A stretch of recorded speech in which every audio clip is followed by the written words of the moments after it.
Here is one story from my childhood. I used to be in Girl Scouts, or Girl Guides as it is called in some places. I had a lot of fun, though I was also kind of an outcast, just like I was at school and everywhere else. Usually I only had one friend in my troop, who was another shy outcast, and I would partner up with them and stuff. Anyways, we went camping a lot, and I loved these camping trips. Usually we would make tents, but on a number of occasions, our troop would rent a cabin for a weekend, specifically meant for scouts, I think, with another troop, so there were new faces. On one of these trips, we were having a campfire with songs in our PJs. There was about 30 of us total. One of the girls needed to go in and get her sweater from her bag. Since you always had to go everywhere with a buddy, I was asked to go with her, even though the cabin was right there. We went into the room, and where we all had our sleeping bags set up, as we did, an auburnish-haired girl around our age, about 9, walked out and passed us towards the door to go out. I didn't recognize her, but that wasn't too weird since, like I said, there were a bunch of new faces, and it was the first night. But what was odd is that she was alone, and without a buddy. Also, she was wearing her Girl Scout sash, which was strange because, like I said, we were in our PJs. Some girls slept in plain clothes, but none of them were wearing their uniforms by that point. Well, we went in and got my troopmate's sweater out of her bag, and then we went out again, joined the campfire, sang the songs, and the leaders told us a couple of stories. Probably not ghost stories, though. They were usually just scout stories. The ghost stories we kids reserved for later when we were supposed to be sleeping. It was fun and also kind of dark, and I didn't really think about that girl much. I think I remembered at some point seeing her sitting around the campfire with everyone else, but I'm still not sure about that, and it was dark. We were only allowed to sit so close. So I think it is possible that part is just my mind fabricating things or filling in blanks. So whatever, eventually we went to bed. The next day, though, I noticed that the girl was not among us because we dressed up to practice our ceremony, and most of the girls had vests instead of sashes. But I had a sash, being like always that awkward one out that I was.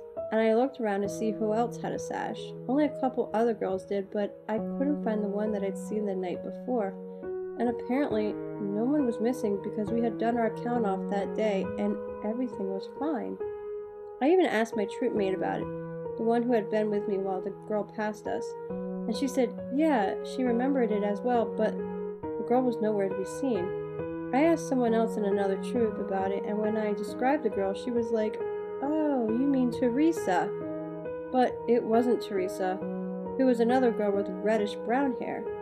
I told our troop about it, and they all just thought I was pulling their leg, or that I was being weird, like usual.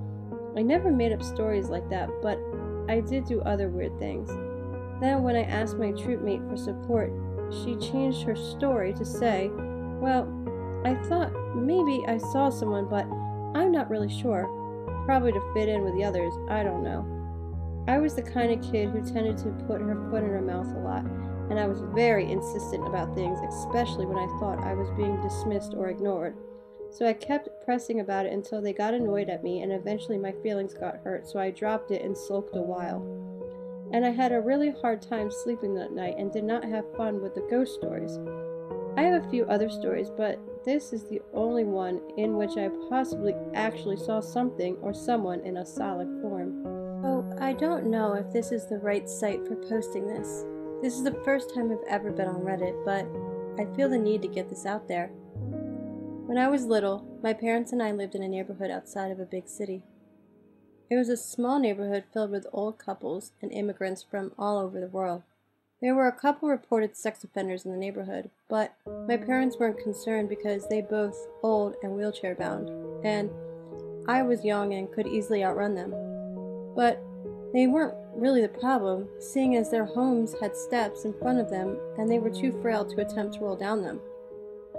I was a Girl Scout back then, and would go house to house in my neighborhood selling a very decent amount of Girl Scout cookies to everyone in the neighborhood. I was about 6 at that point, and was very good at riding my bike. So there I was, all dressed in my jean skirt and little brownie vest, getting people to sign orders for their cookies when I rode up to one of the pedophiles' homes. My mom was behind me on her bike and told me to go ahead and knock. A kind old lady in a yellow dress answered the door, and I sold her about 20 boxes of cookies. I recognized her as the man's sister. Gray curly hair, overdone makeup, and those red librarian glasses that have the pearl line to hold them like a necklace if they fall. Nothing seemed strange. She waved goodbye as I rode back to my mom, and we went home for dinner. That night was like any other normal Tuesday night. I watched Nova and went to bed at 8. But what wasn't normal was what happened around 9. I heard footsteps outside of my window, stopping right at the bushes in front of them. I thought it was my dad, so I peeked under the shade to see a man who wasn't my dad, trying to look through. He had wrinkles all over his face and gloves on. I quickly crawled back into bed, staying quiet and listening as his footsteps stomped away and to my other window, and then away at last. I told my parents the next day, and my dad immediately stood up and basically ran to the door. He went outside and walked around the house. He came back looking extremely disgusted. He talked to my mom in private as they called the police. The police came to our house and then went to talk to the 2 pedophiles in the neighborhood. I was talking to my mom recently about this. Keep in mind that I am 20 now. Anyways, she said that my dad found dry semen under my windowsill and by the fence in the backyard and on the wall underneath the high window to my bathroom. The man who was wheelchair bound was able to walk, and he nearly used his sister's wheelchair to put on a rouge. His sister had died a few years earlier, and he would wear her clothes and makeup to answer the door and talk to the neighborhood kids. This still creeps me out to this day. Side note, at this time, the man was 80. I didn't know he was a pedophile, and he lived 3 blocks away from my home.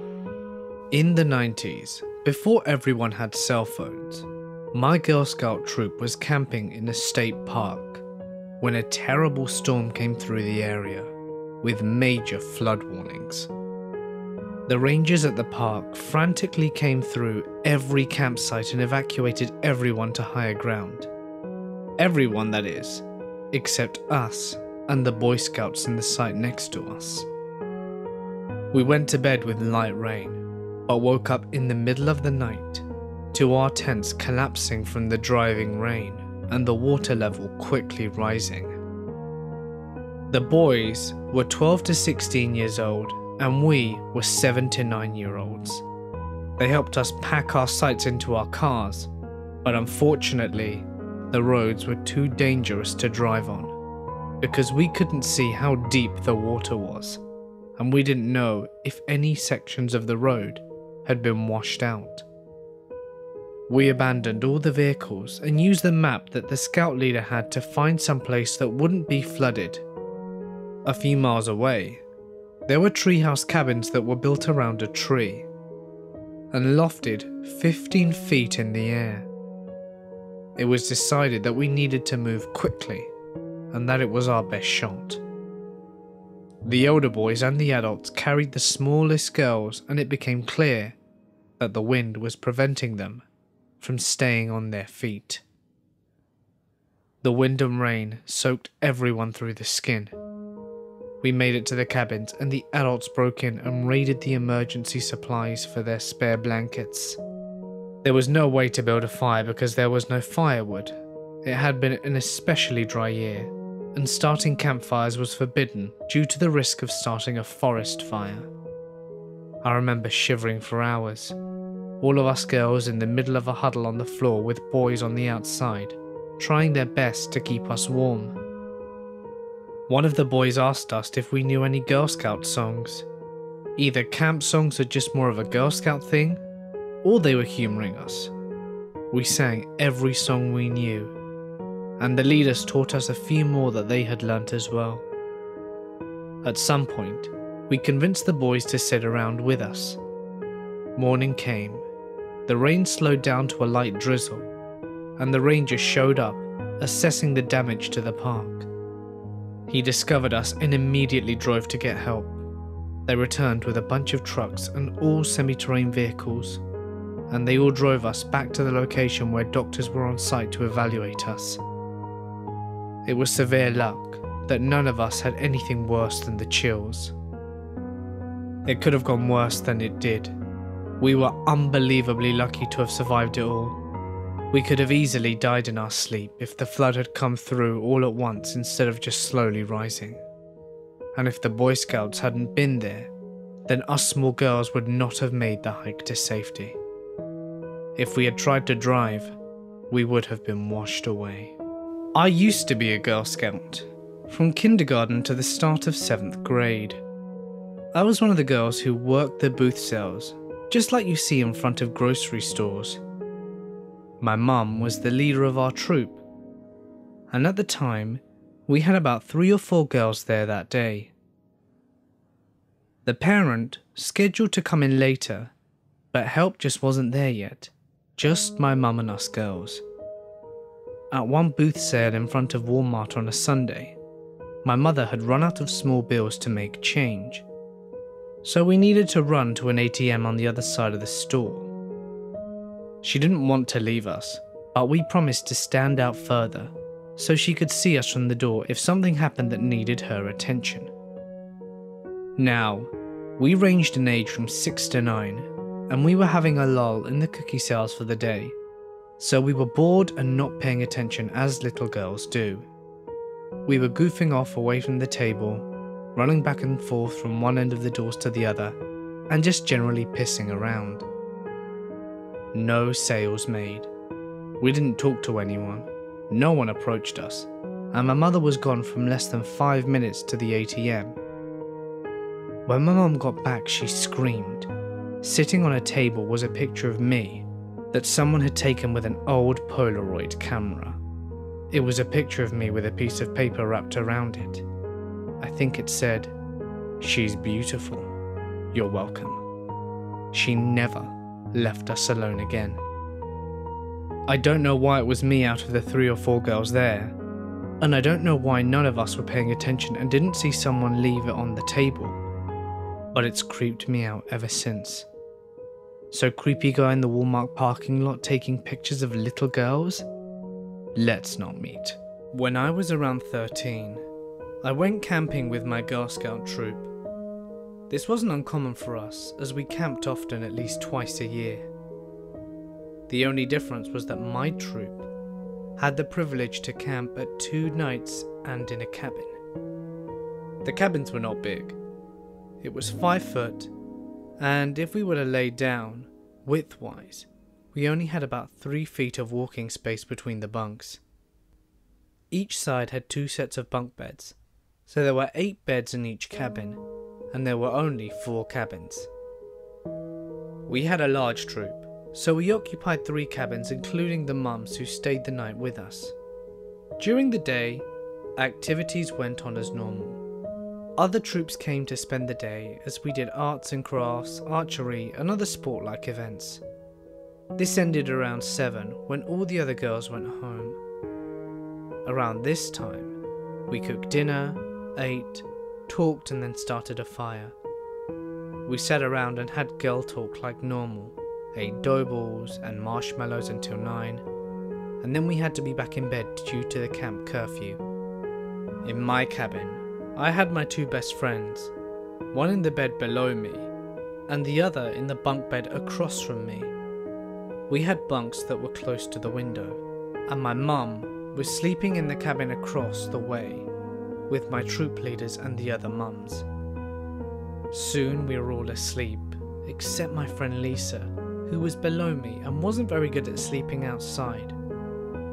She was awake, and soon sitting on the edge of my bunk, poking me. I cracked my eyes open and shone my flashlight at Lisa, then at Tara who was across the way, and she woke up as well. Since we weren't technically allowed to be awake unless we were going to use the bathroom, we decided to go get my mum, who would take us through the trail to go to the bathroom, just to let Lisa catch a breather. By now, the fire was basically out, and we had my flashlight as our light source. So we bundled up, because New England is freezing at night even if it's spring. As we were getting dressed, I put my flashlight in my mouth so that I could use both my hands, but out of the corner of my eye, I saw a shadow. I thought it was my own and that camping was playing tricks on me, but I looked anyway. My scream may have broken all the rules the camp had about curfew. My entire cabin was up. My friends were screaming, and my mum and my leader were trampling over each other to get to the cabin. When I turned to look at the shadow, I saw it was actually a man staring through the window. I don't know how long he was there for, and when I started screaming, he took off. My troop leader talked to the ranger the next day, and he said he would talk to the night ranger about it, but we never got an answer. Either way, I never went camping there again. Hey guys, and thank you so much for listening. I would like to give a special thank you to a man that needs no introduction, Mortis Media. Thank you for collaborating with me on this video. A link to his channel and Twitter will be in the description box below. I strongly suggest you guys check him out. He has some wonderful content, and he's an amazing guy. I will also link my other social media sites below for all you guys to check out. Thank you for always supporting me. And don't forget,